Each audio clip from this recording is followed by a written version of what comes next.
हिमाचल प्रदेश में पहली दफा सत्तारूढ़ कांग्रेस राज्यसभा चुनाव हारी है। इस हार का सबसे बड़ा कारण मुख्यमंत्री सुखविंदर सिंह सुक्खू की मिसमैनेजमेंट माना जा रहा है। सीएम से कांग्रेस के कुछ विधायक की नाराजगी भांपते हुए बीजेपी ने प्रत्याशी को मैदान में उतारा और कांग्रेस 40 विधायक होने के बावजूद चुनाव हार गई। कांग्रेस के 6 और 3 निर्दलीय विधायकों ने भाजपा के हक में क्रॉस वोटिंग की, जिससे दोनों प्रत्याशियों को 34-34 वोट मिले, जिसके बाद लॉटरी के जरिए भाजपा उम्मीदवार को विजेता घोषित कर दिया गया। अब ऐसे में प्रदेश की कांग्रेस सरकार पर भी संकट पैदा हो गया है। भाजपा कांग्रेस के अल्पमत में होने का दावा भी कर रही है। वहीं हार के बाद कांग्रेस प्रत्याशी अभिषेक मनु सिंघवी ने कहा कि सत्ता पाने के लिए भाजपा बेशर्मी से वह सब कर रही है जो सही नहीं है। वहीं इस दौरान मुख्यमंत्री ने 6 विधायकों के क्रॉस वोटिंग करने के पीछे ईमान बेचने की बात कही। राज्यसभा का चुनाव हारने के बाद अधिवक्ता कांग्रेस प्रत्याशी अभिषेक मनु सिंघवी ने कहा कि भाजपा ने बेशर्मी से राज्यसभा चुनाव जीतने के लिए वह सब किया जिसकी कानून इजाजत नहीं देती। 40 विधायकों वाली कांग्रेस के सामने 25 विधायकों वाली भाजपा का प्रत्याशी खड़ा करना उनकी इसी मानसिकता को दर्शाता है। उन्होंने कहा कि यह पूरा प्रकरण हिमाचल की संस्कृति के बिल्कुल विपरीत है। वही विधायकों के बागी होने को लेकर मनु सिंघवी ने कहा कि उनका मन बदलना अचानक नहीं है। सिंघवी ने कहा कि रात को ये विधायक हमारे साथ डिनर कर फोटो खिंचवा रहे थे, सुबह ब्रेकफास्ट कर निकले थे। हिमाचल की संस्कृति में ऐसा रिवाज नहीं था। पहले मैं माननीय हर्ष महाजन जी को तहे दिल से धन्यवाद, तहे दिल से बधाई देना चाहता हूँ। वो जीते हैं और उनका हक बनता है बधाई प्रदान करने का।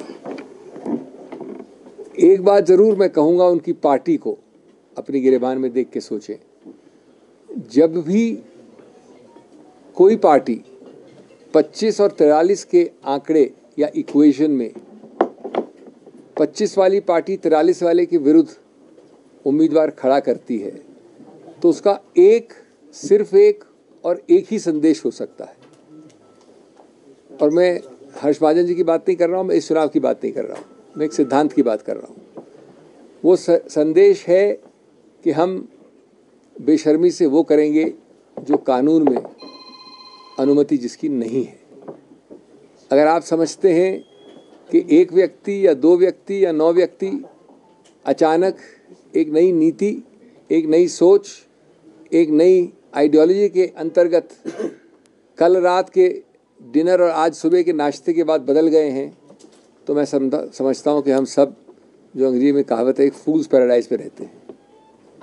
ये बदलाव बहुत दुर्भाग्यपूर्ण है भारत के लिए और विशेष रूप से हिमाचल प्रदेश के लिए, जिसकी संस्कृति, जिसके पहाड़ी या नीचे रहने वाले लोग इस संस्कृति से अवगत नहीं थे कुछ समय पहले तक। अगर ये नए भारत, न्यू इंडिया की परिभाषा है, तो मैं तो पुराने भारत को ही प्रेफर करूँगा। हमने हारते हारते भी इतिहास बनाया है। इतिहास इसलिए कि इतनी जद्दोजहद की, इतना मन बदलाव किया, लेकिन एक और मन बदलाव नहीं कर सके। इसलिए 34-34 का स्वाभाविक आंकड़ा भारत में शायद पहली बार और आने वाले कई दशकों में वापस होने वाली नई चीज़ हुई है कि 34-34 का हमारे मित्रों के इतने प्रयत्न करने के बाद भी आंकड़ा आया। और 34-34 का आंकड़ा स्वाभाविक आया। एक वोट भी इनवैलिड नहीं हुआ, सेकंड प्रेफरेंस वोट भी एक भी नहीं था। ये इस चुनाव की विशेषता है, शायद 75 साल में पहले कभी नहीं हुआ। और उसकी सबसे बड़ी विशेषता कि उसके बाद एक ड्रॉ ऑफ लॉट से निर्णय हुआ। वहीं इस मौके पर मुख्यमंत्री सुखविंदर सिंह सुक्खू ने कहा कि डिनर और ब्रेकफास्ट के समय यह विधायक कसम खाते रहे, लेकिन जब पार्टी के अधिकृत प्रत्याशी को मात देने का वक्त आया तो इन विधायकों ने अपना ईमान बेच दिया। देखिए, जैसा कि सिंघवी साहब ने कहा, शाम तक कस्में जो लोग खाते थे, सुबह तक फिर कस्में खाते रहे, और जब अपना ईमान ही बेच दिया, जो विधायक चुनकर कांग्रेस के चुनाव चिन्ह पर आया, वह 9 क्रॉस वोटिंग हुई है, जिसमें 3 तो आज़ाद उम्मीदवार हैं। उनके बारे में मैं कुछ नहीं कहना चाहूँगा। 6 जो उम्मीदवार चुनकर आए, जिन्होंने अपना ईमान ही बेच दिया, वो भारतीय जनता पार्टी को उनके क्षेत्रों में हरा कर आए हैं।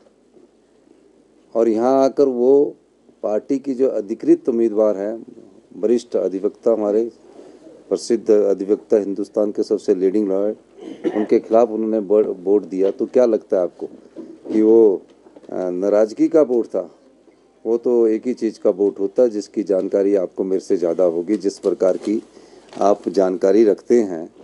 अब वो हिमाचल की संस्कृति में ऐसा नहीं था।